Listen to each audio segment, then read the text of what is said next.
एक एवरेज सा लड़का जिसका सपना था एथलीट बनने का, जिसे उसके डैड ने हेल्प करने से मना कर दिया था, जिसे उसके कोच ने कह दिया था कि उसमें एथलीट बनने का दम नहीं है। आखिर इस लड़के ने $92 बिलियन की एक कंपनी कैसे खड़ी कर दी जिसका नाम है नाइकी। ये कहानी नाइकी के सिर्फ सक्सेस के बारे में नहीं है, बल्कि नाइकी के उस घिनौने अतीत के बारे में भी है जिसमें नाइकी पर exploitation, harassment, child labour, discrimination, sweatshop, forced labour, wage theft और ह्यूमन राइट्स वायलेशन जैसे कई एलिगेशंस लगे थे, जिसने नाइकी को तोड़ के रख दिया था।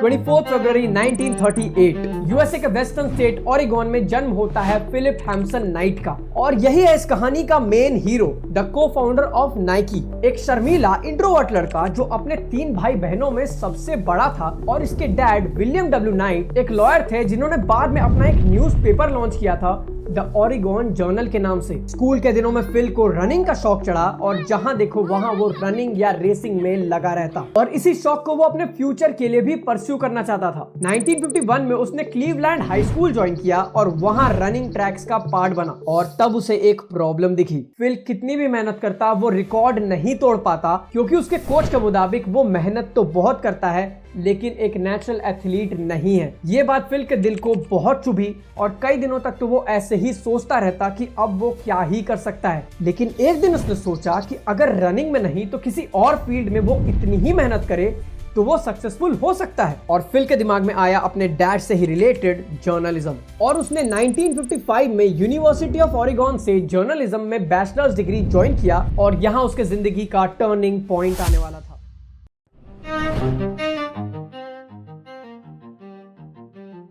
कॉलेज में फिल को एक ऐसा कोच मिला जो उसकी जिंदगी बदल देता है, बिल बाउमैन। फिल और बाउमैन के बीच दोस्ती सी हो गई थी। बाउमैन एक इनोवेटिव कोच थे जो अपने एथलीट्स के लिए शूज के साथ एक्सपेरिमेंट्स करते थे, और फिल के साथ वो एक्सपेरिमेंट्स को टेस्ट करते थे। एक दिन बाउमैन ने एक ऐसा शू बनाया जो टेबल क्लॉथ के फैब्रिक से बना था, और फिल को ये शू बिल्कुल पसंद नहीं आए, लेकिन उसके दिमाग में एक बात जरूर आई कि अगर शूज को इम्प्रूव करके बेचा जाए तो ये एक बड़ा बिजनेस बन सकता है। लेकिन था वो बहुत बड़ा आलसी।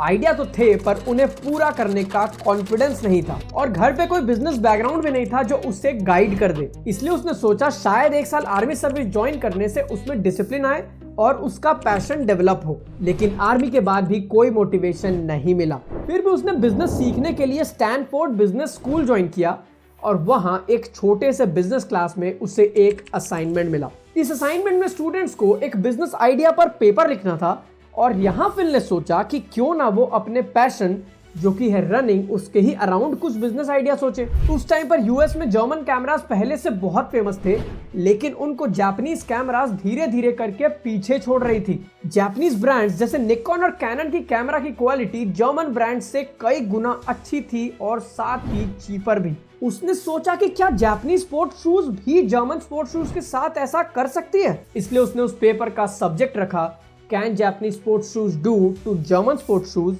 what Japanese cameras did to German cameras? उस पेपर में उसने एक जापानीज ब्रांड ओनित्सुगा टाइगर का एग्जाम्पल भी दिया जो हाई क्वालिटी स्पोर्ट्स शूज बनाती थी, जिसे आज आप एसिक्स के नाम से मार्केट में देख सकते हो। अगर शू इंडस्ट्री में देखें तो यूएस में 2 जर्मन स्पोर्ट्स शूज ब्रांड थी जो मार्केट को डोमिनेट करती थी, अडिडास और प्यूमा। इनके शूज उस टाइम पर $30 के होते थे, जो आज से कंपेयर करें तो $300 कह सकते हो। ये प्राइस एवरेज अमेरिकन के लिए बहुत ज्यादा थी, और अगर किसी को कम प्राइस में चाहिए तो उसे अमेरिकन ब्रांड्स लेना होता जो $5 में आ भी जाते, लेकिन उनकी क्वालिटी इतनी खराब कि एथलीट्स के पैरों पे छाले तक पड़ जाते थे।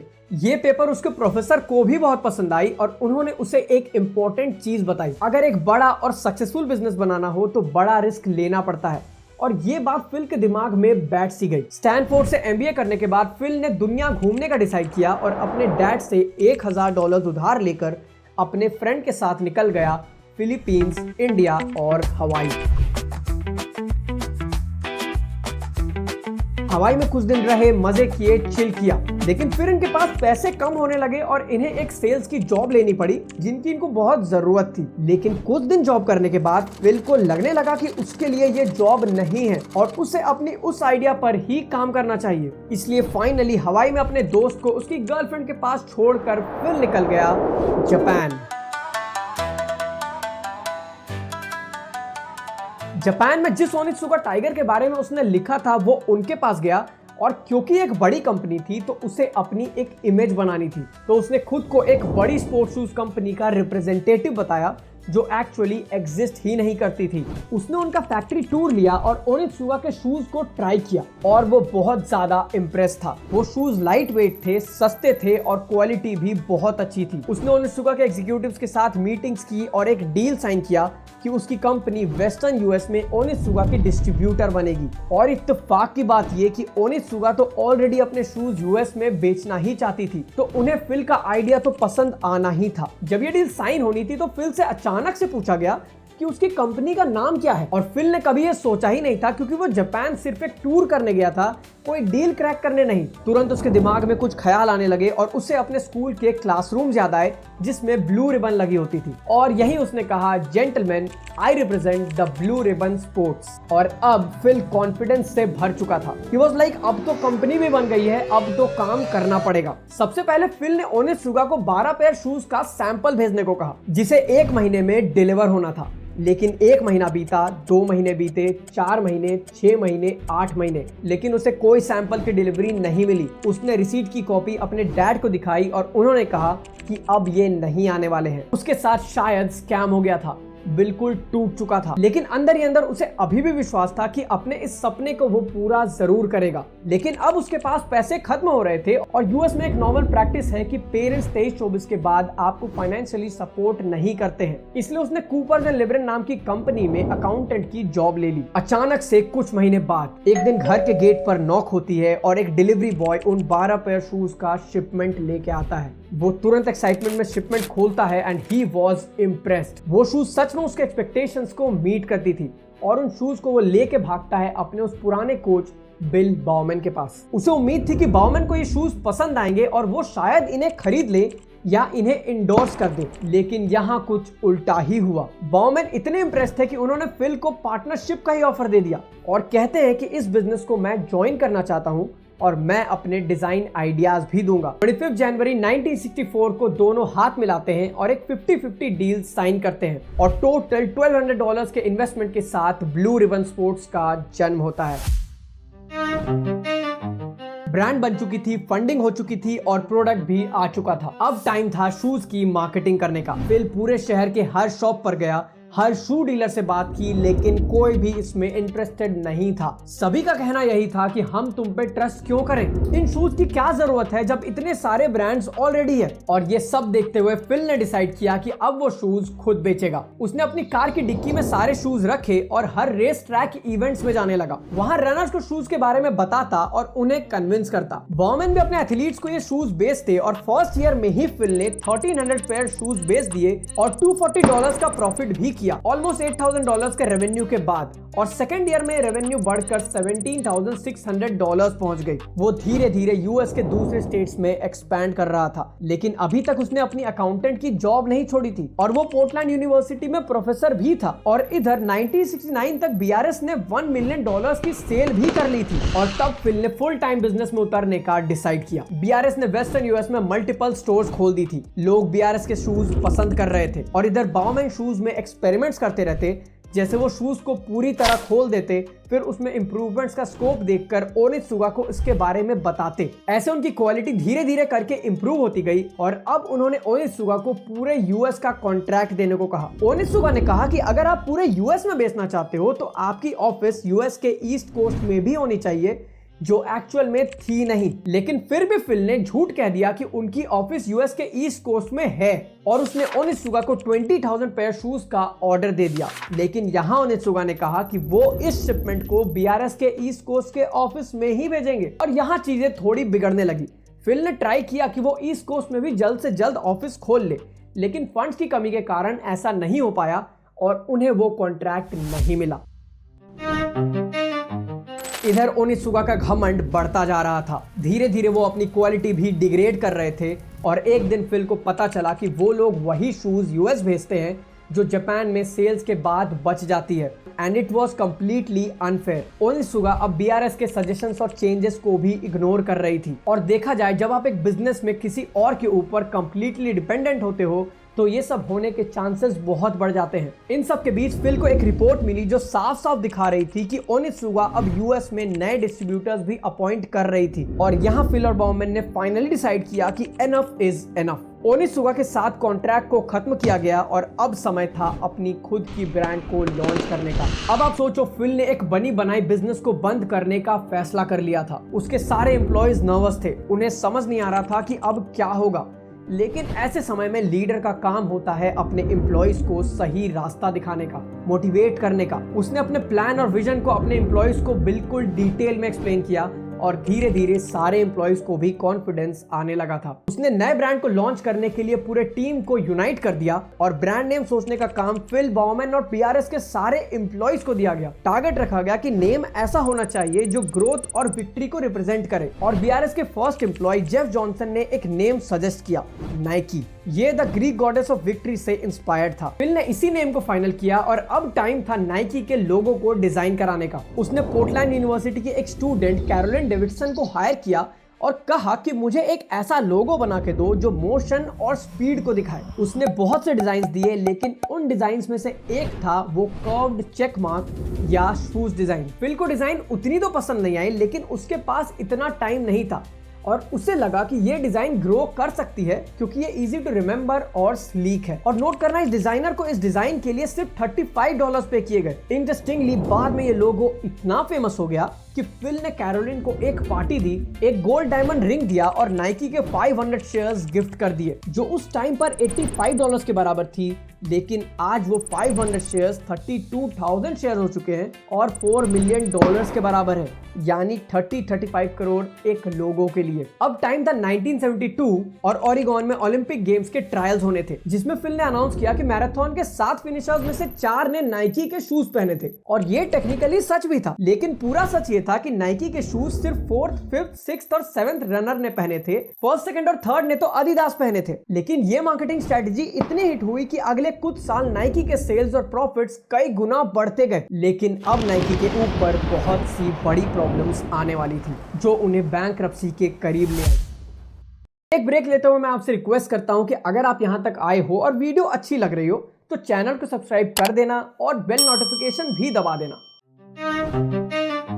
जब आपकी ग्रोथ होती है तो आपके कॉम्पिटिटर्स हर वो तरीका ढूंढते हैं जिससे आपको या तो खत्म कर दिया जाए या फिर आपको रोका जाए। और यही चीज नाइकी के राइवल्स कन्वर्स और केट्स भी ढूंढ रहे थे। और सडनली उन्हें यूएस की एक पुरानी लॉ मिली जो थी द एएसपी लॉ।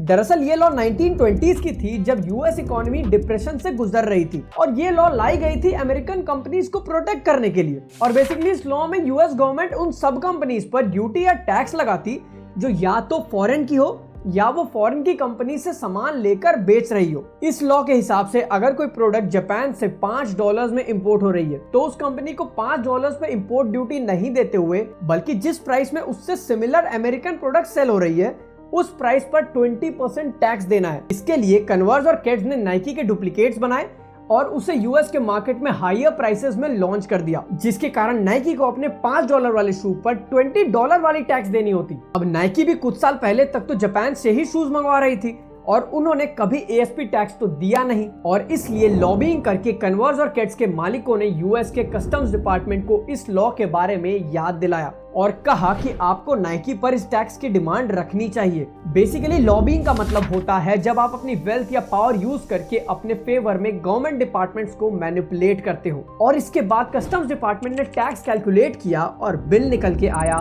$25 मिलियन। और पता है इस साल नाइकी की टोटल रेवेन्यू भी $25 मिलियन थी, यानी कि अगर वो टैक्स भरते तो उनका बैंकरप्ट जाना निश्चित था, क्योंकि उनके पास ना तो इतनी सरप्लस पड़ी थी ना ही उनकी इतनी प्रॉफिट थी। नाइकी एक बूटस्ट्रैप्ड कंपनी थी, उनके पास कोई वेंचर कैपिटलिस्ट या फिर इन्वेस्टर्स नहीं थे जो ये बिल भर सके, और उस टाइम पर लोन्स मिलना भी आज के जैसा आसान नहीं था। फिल के पास 2 ही ऑप्शंस थे, या तो वो कैसे भी करके बिल पे करे या वो बैंकरप्सी डिक्लेयर करे। लेकिन फिल ने बिल्कुल अलग और अतरंगी रास्ता चुना। उन्होंने डिसाइड किया कि वो इसके खिलाफ केस करेंगे और इस केस को पब्लिकली फाइट करेंगे। उन्होंने एक टीवी कमर्शियल भी लॉन्च किया कि उनके कॉम्पिटिटर्स और यूएस गवर्नमेंट मिलके उनको डिस्ट्रॉय करना चाहती है। अब ये चीज पब्लिकली टीवी पर बोलना बहुत रिस्की था क्योंकि वो गवर्नमेंट को डायरेक्टली चैलेंज कर रहे थे, लेकिन ये स्ट्रैटेजी कुछ काम कर रही थी। उन्हें धीरे धीरे पब्लिक सिंपैथी मिलने लगी क्योंकि वो यूएस गवर्नमेंट को पब्लिकली एक्सपोज कर रहे थे। उन्होंने एक लीगल टीम भी हायर करी जो कोर्ट में सारी दलीलें रखती और ये साबित करने की कोशिश करती कि ये लॉ मॉडर्न बिजनेस के लिए सही नहीं है, और हुआ भी यही। 3 साल की लंबी लड़ाई के बाद यूएस गवर्नमेंट ने फाइनली एएसपी लॉ को मॉडिफाई किया और बिल को $25 मिलियन से $9 मिलियन किया गया और बाद में इस लॉ को खत्म कर दिया गया। लेकिन $9 मिलियन भी नाइकी के लिए कम तो नहीं थे, या शायद नहीं। इस दौरान नाइकी के इस कैंपेन के कारण उन्हें इतनी सिंपैथी मिली, इतनी मार्केटिंग हुई कि उनकी सेल्स 1977 में $25 मिलियन से 1979 में $440 मिलियन पहुंच गई और अब $9 मिलियन पे करना बिल्कुल आसान हो चुका था। ये एक बड़ा टर्निंग पॉइंट था जिसने नाइकी को एक बड़ा बूस्ट दिया एक छोटे से टाइम स्पैन के अंदर। और पता है, जो ब्रांड्स नाइकी को पीछे खींचने में लगे थे वो ही आगे चलकर 2001 में बैंकरप्ट हो गए और 2003 में as a revenge moment Nike ने कन्वर्स को अक्वायर कर लिया। लेकिन अभी भी कहानी खत्म नहीं हुई है। 1984 में नाइकी के सेल्स बहुत गिरने लगे थे क्योंकि अब लोगों का इंटरेस्ट फुटबॉल बास्केटबॉल में बढ़ रहा था और नाइकी तो सिर्फ रनिंग शूज बनाती थी। बास्केटबॉल शूज के मार्केट में नाइकी ने 1982 में एंटर तो किया था, लेकिन इस मार्केट को बड़े बड़े ब्रांड जैसे कन्वर्स और एडिडास एक तरफा रूल करते थे। इन दोनों के पास ऑलमोस्ट सारे बड़े बास्केटबॉल प्लेयर्स के साथ एडवर्टीजमेंट कॉन्ट्रैक्ट थे और इधर नाइकी को भी बास्केटबॉल मार्केट में एंटर करने के लिए एक बड़े प्लेयर की जरूरत थी, लेकिन उनके पास ज्यादा बजट नहीं था। इस साल एक नया बास्केटबॉल स्टार उभर रहा था जिसका नाम था माइकल जॉर्डन। जॉर्डन एक रूकी था, मतलब वो अपना पहला ही सीजन खेल रहा था, लेकिन एनसीएए चैंपियनशिप और 1984 समर ओलंपिक्स में उसने इंप्रेसिव परफॉर्मेंस दी थी। लेकिन एनबीए में तो माइकल जॉर्डन बिल्कुल नया ही था।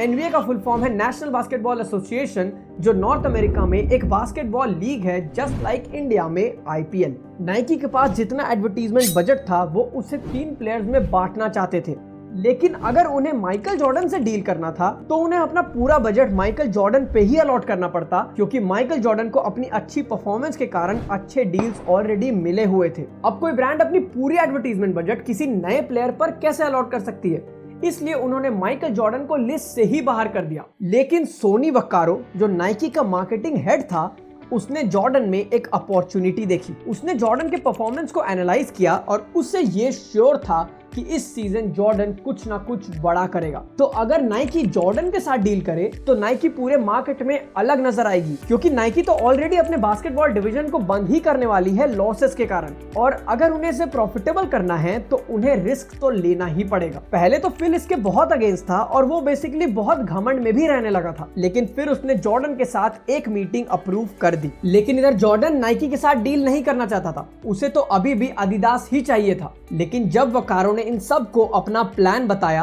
विजन एक्सप्लेन किया, तब जॉर्डन को भी मानना पड़ा, और विजन था द एयर जॉर्डन। वकारो ने बकायदा माइकल जॉर्डन के नाम से ही एक शू सीरीज लॉन्च करने का प्रपोज किया और इसका नाम रखा था एयर जॉर्डन। इस मीटिंग के बाद भी जॉर्डन ने एडिडास को अप्रोच किया और कहा कि अगर एडिडास नाइकी के ऑफर को मीट कर देती है तो भी वो एडिडास के साथ ही जाएगा। बट एक $1 बिलियन मिस्टेक करते हुए एडिडास ने जॉर्डन के प्रपोजल को रिजेक्ट कर दिया। लेकिन अभी भी एक ट्विस्ट आना बाकी था। एक्चुअली एनबीए ने अपने प्लेयर के शूज के लिए एक रूल रखा था कि सारे प्लेयर के शूज प्लेन व्हाइट कलर के होने चाहिए और डिजाइन टीम कलर से मैच करना चाहिए। अगर नहीं होगा तो प्लेयर को हर दिन $5000 का फाइन देना होगा। लेकिन नाइकी ने तो अपने शूज को ऑलरेडी ब्लैक और रेड कॉम्बिनेशन में लॉन्च कर दिया था, और इसलिए एनबीए ने नाइकी को टूर्नामेंट से ही बैन कर दिया। अब $1 मिलियन के इन्वेस्टमेंट्स पानी हो जाने थे। फिल और उसके टीम को कुछ समझ नहीं आ रहा था। उसके मन में गुस्सा भरा था, वो अपने एम्प्लॉइज पे चिल्लाता, उन्हें ही कोसता। लेकिन फिर शांति से सोचने पर एक आइडिया आया। उसने इस प्रॉब्लम को अपॉर्चुनिटी में बदल दिया, ये कह के कि नाइकी फाइन भरने को तैयार है, और अपनी पुरानी स्ट्रेटेजी यूज करते हुए एक टीवी कमर्शियल लॉन्च किया कि नाइकी ने एक ऐसा रिवॉल्यूशनरी शू बनाया है जिसको पहनने से NBA तक रोक रही है और नाइकी हार नहीं मानते हुए फाइन भर रही है। इधर उनकी एड वायरल हुई और इधर माइकल जॉर्डन की उस सीजन की परफॉर्मेंस ऐसी रही कि नाइकी के शूज पूरे यूएस में सेंसेशन बन गए। जिस एयर जॉर्डन की सेल टारगेट नाइकी ने पहले साल $3 मिलियन रखी थी, उसने पहले साल $126 मिलियन की सेल अचीव की। बच्चे से लेकर बूढ़े तक लाइन लगाकर नाइकी के शूज खरीद रहे थे और नाइकी एक फैशन स्टेटमेंट बन चुकी थी। और आज भी माइकल जॉर्डन हर साल नाइकी से $300 मिलियन कमाता है और ये पहला प्लेयर बना जो इंडोर्समेंट्स करके बिलियनर बना, जिसकी आज नेटवर्थ है $3.5 बिलियन। और इधर जिस नाइकी का बास्केटबॉल मार्केट में कोई शेयर नहीं था, वो आज 54% मार्केट शेयर को कैप्चर करके बैठा है। लेकिन इसके बाद नाइकी के बुरे दिन शुरू हो चुके थे। एक अमेरिकन एक्टिविस्ट जेफ बेलिंगर ने 1991 में एक बुक पब्लिश किया जो नाइकी की स्टोरी पर बेस्ड थी। लेकिन इस बुक में उसने एक डार्क सीक्रेट रिवील किया कि नाइकी के शूज अंडर डेवलप्ड कंट्रीज के उन फैक्ट्रीज में बनते हैं जहां लेबर की कंडीशन बहुत ज्यादा खराब है। उन्हें केमिकल्स और टॉक्सिक मटेरियल से एक्सपोज किया जाता है। उन्हें 14 सेंट्स पर आवर की वेज दी जाती है। साफ पानी नहीं है, रहने को पक्का घर नहीं है, विमेन को मेन के जितनी सैलरी नहीं दी जाती, बच्चों से भी काम कराया जाता है और ओवरऑल लेबर की कंडीशन इतनी खराब है कि कई लोगों की जान भी गई है और कई लोग बुरी तरह हेल्थ प्रॉब्लम से गुजर रहे हैं। इस चीज के रिवील होने के बाद मानो नाइकी के सेल्स अचानक से गिरने लगे। यूएस और यूरोप में लार्ज स्केल प्रोटेस्ट शुरू हो गए जिनका स्लोगन था just don't do it. Nike के शेयर्स भी गिरने लगे और नाइकी गवर्नमेंट स्क्रूटिनी के अंदर भी आ चुकी थी। यहाँ कोई और ब्रांड होती तो वो शायद इन एलिगेशंस को डायरेक्टली रिजेक्ट करके अपना पल्ला झाड़ लेती, लेकिन यहाँ फिल ने पहले शांत रहते हुए इन सब एलिगेशंस को एक्सेप्ट किया और उसने पब्लिकली कहा कि ये सच है कि उनके फैक्ट्रीज में ये सब हो रहा है। लेकिन इन फैक्ट्रीज को नाइकी डायरेक्टली कंट्रोल नहीं करती है।